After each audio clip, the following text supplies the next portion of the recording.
So when a person is psychotic, and when they're experiencing hallucinations and delusions, what's happening inside the brain? Do we know what's happening biologically?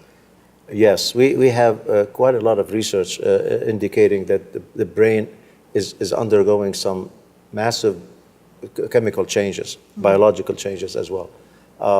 And we're finding that psychosis actually is toxic to the brain. Wow. It actually destroys brain tissue. Like a chemical almost? Yes, if it goes on again and again. I mean, what we find now is that there's two toxic processes going on during psychosis. One is inflammation, brain inflammation, neuroinflammation. Wow. And the other one is oxidative stress, which is another term for free radicals. Okay. So people who are in the middle of psychosis have very elevated levels of inflammatory cytokines, interleukins, and TNF alpha, and interferon gamma, and CRP. All of those, I mean, average people don't know this, but clinicians know these are markers of inflammation, and they go sky high in the blood or CSF, if we do CSF studies, during psychosis. And when the person gets out of psychosis, they come back to normal. Can these illnesses be treated with anti-inflammatory medication? Yes, it is. Really? It's very funny you should ask that. There are several studies that have been done and published showing that adding an anti-inflammatory agent like aspirin, like Advil, like COX-2 inhibitor, Celebrex, or minocycline, actually with the antipsychotic drug, actually works faster than the antipsychotic alone. So that's another evidence that inflammation can be addressed. The other process, which is also toxic to the brain, is that a gush of free radicals start being released in the brain. And again, we can measure them in the blood and CSF. And those are nasty molecules, the free radicals. They destroy tissue. Gray and white matter can suffer. The longer the psychosis, the worse the damage. The quicker you treat, the better. And the more frequent relapses, the worse the brain becomes. So it's so important. I keep telling all my patients and the families, please do not let your son or daughter stop taking the medication, because the brain will come back to normal. The delusions, hallucinations go away. But if they stop the medication and they relapse, just like a diabetic would relapse if they stop their insulin, the brain will suffer even a worse damage the next time around, because there's more inflammation and more toxicity, free radicals. People with schizophrenia, unfortunately, sometimes have no insight on the illness. They don't know they're sick. Anosognosia. You didn't know you were sick. While you were psychotic, you were not aware you were sick. And so they think, I don't need treatment. I don't, there's nothing wrong with me. They also, the negative symptoms, which you don't have much of, that's good for you. Apathy, lack of motivation can make them not do anything. The memory difficulties, they forget the medicine. And then there is the drug abuse, which so many of our patients, unfortunately, take multiple drugs and alcohol. You don't do that. That works in your favor. It's probably one of the reasons why drug use is very bad for your body and your brain, but it also prevents you from taking your prescription drug because you're stoned and drunk. That's why so many of our patients keep relapsing. In fact, 25% of people, young people with first episode psychosis, discharged from the hospital, 25% quit their medication within a week.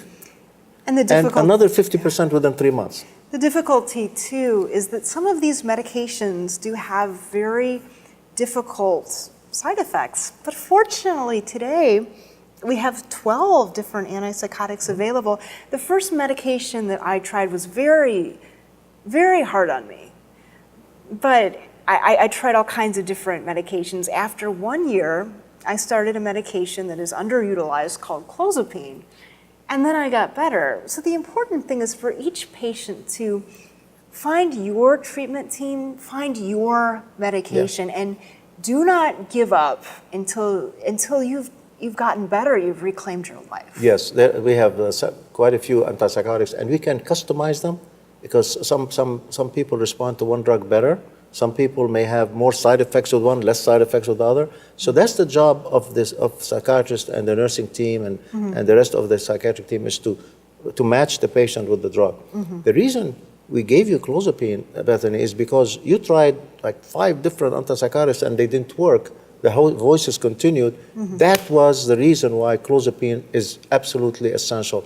And I wish everybody listening to this videotape who has a relative with schizophrenia, where the voices and the delusions don't go away despite treatment, even if they're taking the drug and they don't go away, they have to try clozapine. Clozapine is the only drug approved by the FDA for non-responsive hallucination delusion. We call them refractory and treatment resistant. And so unfortunately, only like 4 to 5% of people, of schizophrenia patients in this country who have chronic symptoms have ever taken clozapine. And 25% deserve a trial of clozapine. At least 25% of them, 25% of all the schizophrenia patients are treatment resistant and need clozapine, and yet it's not being given. And for me, on clozapine, I got better, went back to college, got A's again, and graduated. Well, I remember how you were hearing voices all the time. You couldn't even read. Every time you read, the voices volume would go up. That's right. And then when you started clozapine, gradually the voices started fading and fading. They did. And after 8 weeks or 9 weeks, you were back reading without any interruption. Wasn't that a great experience? It was unbelievable. And, I am so grateful for the brilliant doctors in my life, such as Dr. Nasrallah, who made my recovery happen. So today there is hope for recovery. But the important thing is, even if you are suffering from side effects of your antipsychotic, do not stop your medication. Talk to your doctor, know that there are other options, and carefully follow your treatment plan. And do not give up until you've found treatment plan and medication that works for you. Yes.